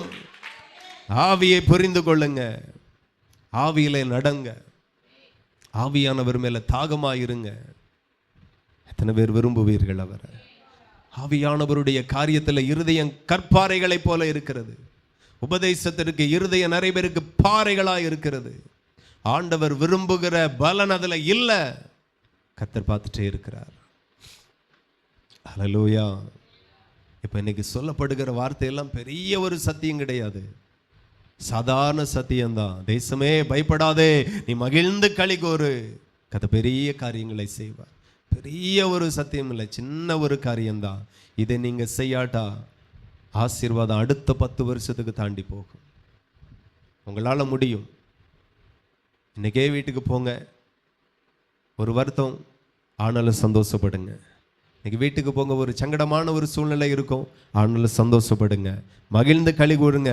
கர்த்தர் எல்லாம் பார்த்து கொள்ளுவார், என்னோடு இருக்கிறவர் பெரியவர் என்று மகிழ்ந்து களி கூற ஆரம்பிச்சாலே அவர் செய்ய வேண்டியதை உங்களுக்கு செய்து முடிப்பார். ஹல்லேலூயா. துக்கமே படாதுங்க, வசனத்திற்கு முக்கியத்துவம் கொடுங்க, இருதயத்தை திறந்து கொடுங்க. இந்த வார்த்தையெல்லாம் வேலை செய்யட்டும் வாழ்க்கையில். இன்னைக்கு நம்ம வாழ்க்கை அடுத்த கட்டத்திற்கு போகாமல் இருக்கிறதுக்கு காரணம் என்னன்னா, வசனம் வேலை செய்ய நம்ம இடம் கொடுக்கல, வசனம் செயல்பட நம்ம இடம் கொடுக்கல. கற்பாறைகளில் போட்ட விதையை போல இருக்கிறது. விதைய, வசனமாகிய விதை, சத்தியமாகிய விதை, உபதேசமாகிய விதை உங்களுக்குள்ளாக கர்த்தர் போடும்போது நீங்க அலட்சியம் பண்ணுவீர்களானால் அந்த விதைகளை ஒருவன் திருடிட்டு போவான். வசனம் அப்படித்தானே சொல்லுது. அல்லேலூயா. ஆமா, சத்துரு வந்து பொறுக்கிட்டு போயிடுவான். அதுக்கு பிறகு பிரசங்கம் கேட்டேன், என்ன கேட்டேன்னு தெரியல. எப்படி தெரியும்? அதான் அவன் திருடிட்டு போயாச்சே. ஆனா அந்த வசனத்தை பத்திரமா எடுத்துட்டு போய், நான் இன்னைக்கும் என்னுடைய பிரசங்கத்தில் எனக்கு பிடிச்ச எத்தனையோ சப்ஜெக்டை நானே திரும்ப இருந்து யூடியூப்ல கேட்டுட்டு இருப்பேன். எத்தனையோ பரிசுத்தவான்கள் பேசின வார்த்தை எனக்கு பிடிச்சிட்டுனா நான் அதை திரும்ப திரும்ப கேட்பேன். அதான் மாற்றணும், என் இருதயத்தை மாற்றணும், என்ன மாற்றணும், அந்த வார்த்தைக்கு நேராய் மாற்றணும். மாறாதது வரைக்கும் என் வாழ்க்கை மாறாது. வார்த்தையின்படி உங்களை நீங்கள் மாற்றாவிட்டால் எதுவுமே மாறாது. எத்தனை பேருக்கு புரியுது? உங்கள் வேலை தான் வசனத்தை அப்படியே போட்டுட்டு போயிடுவார், வசனத்தை தூத்திட்டு போயிடுவார். அது அவருடைய வேலை. நீங்கள் அந்த கனத்துக்குரிய வார்த்தைகளை டைரியில் எழுதுவீங்களோ இருதயத்தில் வைப்பீங்களோ அது தெரியாது. ஆனால் வளர்ந்து இருக்கணும். அல்லேலூயா. ஒரு வாழையை 1 வருஷத்தில் வளர்த்து பலனை அறுக்கணும். ஆனால் எத்தனையோ அற்புதமான வார்த்தை இருதயத்தில் விழுந்து 10 வருஷமாச்சு, 10 பைசாக்கு பலன் இல்லாமல் கிடக்குது. என்ன செஞ்சீங்க? வசனத்தை பெற்றுக்கொண்டு என்ன செஞ்சீங்க? வசனமாகிய விதையை நீங்க எங்க கொண்டு போட்டீங்க? யார் இடத்துல வித்து போட்டீங்க? எந்த இடத்துல சேதப்படுத்தினீங்க? எந்த இடத்துல விட்டு போட்டீங்க? அது முளைச்சுதா? வசனத்துல பலன் வந்துதா? அது 30, 60, 100 பலன் கொடுக்கிறதா மாறிச்சா? அல்லேலூயா. நிறைய பேருக்குள்ள இன்றைக்கு ரகசிய பாவங்கள். இங்கே பரிசுத்தத்தை குறித்து வார்த்தைகளை கேட்பார்கள், இங்கே சத்தியத்தை கேட்பார்கள், அங்கே போய் பரிசுத்தத்திற்கு மாறாய் வாழுவார்கள். இன்றைக்கு ரகசிய பாவங்கள் இருக்கிறது. எதுவரைக்கும் பலன் இல்லாமல் இருக்கும்? பலன் கொடுக்காதது வரைக்கும் நீ அறுக்க முடியாது. அல்லேலூயா. பலன் வரட்டும். அபிஷேகத்தில் பலன் கொடுங்க, ஜெபத்தில் பலன் கொடுங்க, விசுவாசத்தில் வளருங்க, சந்தோஷமா இருங்க, துக்கப்படாதுங்க, பாரத்துக்கு இடம் கொடுக்காதுங்க, சோர்ந்து போகாதுங்க. சோர்வை பிசாசு கொண்டு வரும்போது எழும்புங்க, தூசியை உதறிவிட்டு எழும்பு என்று ஆண்டவர் சொன்னது போல உன் தூசியை உதறிவிட்டு எழும்பு. எழும்பு. நீ எழும்பாதது வரைக்கும் நீ பிரகாசிக்க முடியாது. எத்தனை பேருக்கு புரியுது? ஆகையினால ஆண்டவர் சொல்லுகிறார், எழும்பு சீயோனே, எழும்பு. அவர் உன்னை பிரகாசிக்கணும். நீ முதல்ல எழும்பணும். நீ எழும்பாதது வரைக்கும் அவர் எவ்வளவு பெரிய தேவனாய் இருந்தாலும் உன்னை பிரகாசிக்க அவரால் கூடாது. அவர் அதை செய்ய விரும்பல. கூடாது நீ சொல்லுகிறதை காட்டிலும் அதை செய்ய விரும்பல. அல்லேலூயா. யோனாவுக்கு ஒரு கவலை, நான் சொன்னது நிறைவேறலையா, நான் சொன்னது நிறைவேறலையா. அதிலேயே சோர்ந்து போய் ஊழியம் முடிஞ்சு. அவனை போல ஒரு தீர்க்கதரிசி, அவனை போல ஒரு பிரசங்கியார் உலகத்தில் இருக்க முடியாது. லட்சம் பேர் அவனுடைய பிரசங்கத்துல முழு பட்டணமே மாறுகிறது. எத்தனை பேருக்கு புரியுது? பேதுரு பிரசங்கத்துல கூட 3000 பேர் தான் மனம் திரும்பினார்கள், 5000 பேர் தான் மனம் திரும்பினார்கள். இவனுக்கு லட்சத்தை தாண்டி தேசத்துல ராஜா முதல் பிச்சைக்காரன் வரைக்கும், அடிமை முதல் ஐஸ்வர்யவான் வரைக்கும் மனம் திரும்பினார்கள். ஆமென். ஆனாலும் அவனுக்கு ஒரு வைராக்கியம், நான் சொன்னது நடக்கல. தேவ சுத்தம் என்னது புரிய தெரியல. அதிலே சோர்ந்து போய் கவலைப்பட்டு அல்லேலூயா. நிறைய காரியம் சோர்ந்து போகிற மாதிரியே சில காரியத்தை ஆண்டவர் செய்வார். ஆனாலும் நம்புங்க, கர்த்தர் எனக்கு நல்லவராய் இருக்கிறார். என் பெயரை அவர் பெருமைப்படுத்துவார். சோர்ந்து போகவே போகாதுங்க, தைரியமா இருங்க. சோர்ந்து போன அத்தனை பேர் வாழ்க்கையில் தோத்து போனாங்க. சோர்ந்து போன அத்தனை பேர் விழுந்து போனாங்க. உங்களுக்கு விழுந்து போகணுமா, பிரகாசிக்கணுமா? உங்கள் கையில் தான் இருக்கிறது. வசனத்தை உட்கொண்டு பலன் கொடுக்க பாருங்க. நீங்கள் எவ்வளோ வசனத்தில் வளருதீங்களோ அந்த அளவுக்கு இம்மையிலையும் மறுமையிலையும் வாழ்ந்திருப்பீர்கள். எல்லாரும் தேவ சமூகத்தில் முழங்கால் படியட்டு. Thank you Lord. ஹல்லேலூயா. தேவனை மகிமைப்படுத்துகிற நேரம், கர்த்தருடைய சமூகத்தில் உங்களை அர்ப்பணிக்கிற நேரம். ஹல்லேலூயா. மகிமையே நன்றி.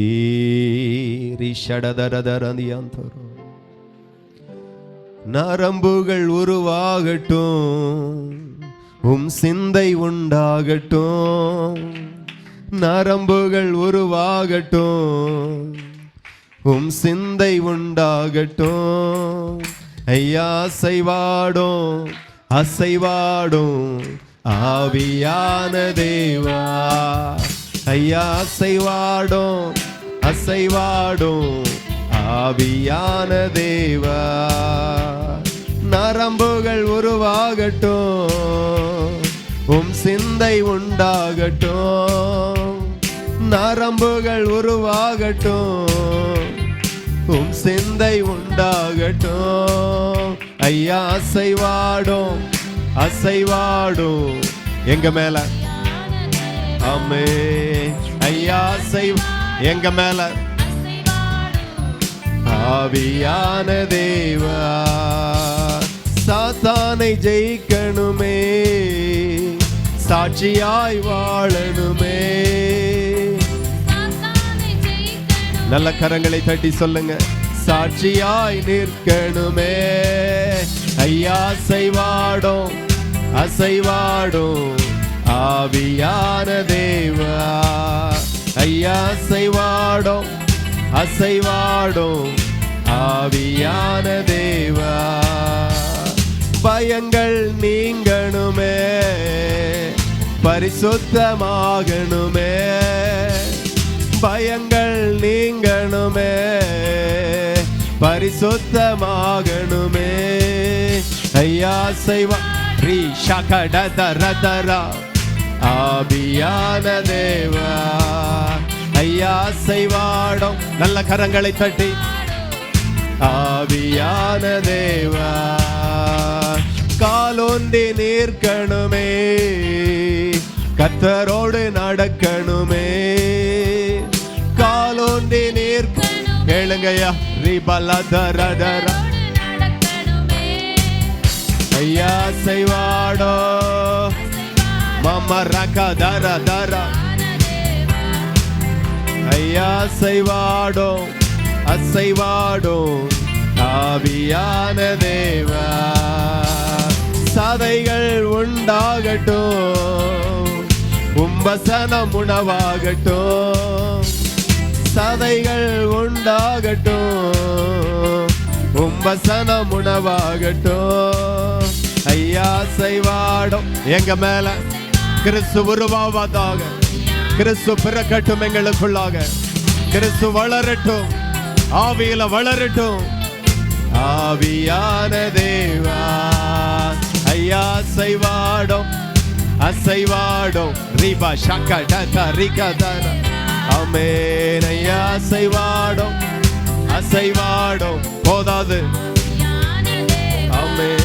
காலொன்றி நிற்கணுமே, கர்த்தரோடு நடக்கணுமே, ஆசையாய் காலொன்றி நிற்கணுமே, கர்த்தரோடு நடக்கணுமே. ஐயா செய்வாடும் ரிமலப ஷக்கடதரா ஐயா செய்வாடோ எங்க மேல மமரபலபயா செய்வாடோ எங்க சபையில எங்க விசுவாச பிள்ளைகளுக்குள்ள மா ஷக்க ரக்க தர தர நல்ல கரங்களை தட்டி அபிஷேகத்துல நிரம்பி ஐயா செய்வாடோ. ஆமென். இந்த வார்த்தைகளை வீடுகளில் இருந்து கேட்டுக்கொண்டிருக்கிற ஒவ்வொரு வீடுகளிலேயும், ஒவ்வொருவர் மேலையும், ஒவ்வொருவருடைய குடும்பத்திலையும் ஆவியானவர் அசைவாடுவீராக. யா செய்வாடும் அசைவாடும் ஆவியான தேவா. ஐயா செய்வாடும் அசைவாடும் ஆவியான தேவா. நரம்புகள் உருவாகட்டும், சிந்தை உண்டாகட்டும், நரம்புகள் உருவாகட்டும், சிந்தை தேவையில்லாத சிந்தை வேண்டாம், தேவையில்லாத எண்ணங்கள் வேண்டாம். இயேசுவின் நாமத்தினால வசனம் என்கிற சிந்தை, வசனம் என்கிற அறிவு இயேசுவின் நாமத்தினால விசுவாச பிள்ளைகளுக்குள்ளாய் பெருகட்டும். பாவ இச்சைகள், பாவத்தின் சிந்தனைகள் மாறட்டும். மகிமையின் அபிஷேகம் எல்லா வாலிப பிள்ளைகளை நிரப்பட்டும், நிரப்பட்டும், நிரப்பட்டும். ஓ ராபா ஷாடா தாரா. கிறிஸ்து உருவாகட்டும், கிறிஸ்துவில வளரட்டும், கிறிஸ்துவில எழும்பட்டும், கிறிஸ்துவில பெருகட்டும், கிறிஸ்துவில வளரட்டும். இயேசுவின் நாமத்தினால ஓ ராபா ஷாகா டாதா ராதா ரா அக்கினி மகிமையே. ஓ ராபா மரகந்தரதரா நல்லவரே. ஹல்லேலூயா. நன்றி. நல்ல கரங்களை தட்டி தேவனை மகிமைப்படுத்தி ஹல்லேலூயா, ஹல்லேலூயா. உள்ளான மனுஷன் ஆவியில வல்லமையாய் பலப்படட்டும், பலப்படட்டும், பலப்படட்டும். ஒவ்வொரு வார்த்தைகளும், ஒவ்வொரு வசனங்களும் 30, 60, 100 மடங்கா எங்களிலே பலன் கொண்டு வரட்டும் ஐயா. தகப்பனே, உம்மிலே வளரணும், உங்களில் நாங்கள் வளரணும், அபிஷேகத்தில் வளரணும், ஆவியில வளரணும், உபதேசத்துல வளரணும், கிருபைகளில வளரணும். கர்த்தருக்கு கிருபை அருளும். வந்திருக்கிற எல்லாரையும் இயேசுவின் நாமத்தில் ஆசீர்வதிக்கிறேன். கர்த்தருடைய கரம் தம்முடைய பிள்ளைகள் மேலே இருப்பதாக. இன்றைக்கும் புதிதாய் வந்திருக்கிற பிள்ளைகளை வாழ்த்துகிறேன். ஹல்லேலூயா. ஆசீர்வாதமாய் இருப்பார்களாக. நன்மைகளினால் தேவன் அவர்களை நிரப்புவீராக. பலகீனத்தோடு வந்திருக்கிற பிள்ளைகளுக்காய் ஜெபிக்கிற விடுதலை, விடுதலை, விடுதலை. ஆவி, ஆத்துமா, சரீரத்தில் விடுதலை. பவர். மன உளைச்சல்கள், கவலைகள், தற்கொலை எண்ணங்கள் மாறுவதாக இயேசுவின் நாமத்தினால். அற்புதங்கள் நடக்கட்டும். கர்த்தருடைய பாதத்தில் எங்களை தாழ்த்துகிறோம். ஆசீர்வதிங்கப்பா. உங்க நல்ல நாமம் தொடர்ந்து மகிமைப்படுவதாக. இயேசுவின் நாமத்தில் ஜெபிக்கிறோம். ஜெபங்களும் நல்ல பிதாவே. ஆமென். ஆத்துமாவே கர்த்தரை ஸ்தோத்திரி. என் முழு உள்ளமே பரிசுத்த நாமத்தை ஸ்தோத்திரி. ஆத்துமாவே கர்த்தரை ஸ்தோத்திரி. கர்த்தர் செய்த சகல உபகாரங்களை மறவாதே. ஆமேன். கர்த்தராகிய இயேசு கிறிஸ்துவினுடைய கிருபையும் பிதாவாகிய தேவனுடைய அன்பும் பரிசுத்த ஆவியின் ஐக்கிய சிநேக காவலும் என்றும் என்றும் சதா காலமும் நாம் அனைவரோடும் என்னென்னும் இருப்பதாக. ஆமேன். ஹல்லேலூயா, ஹல்லேலூயா.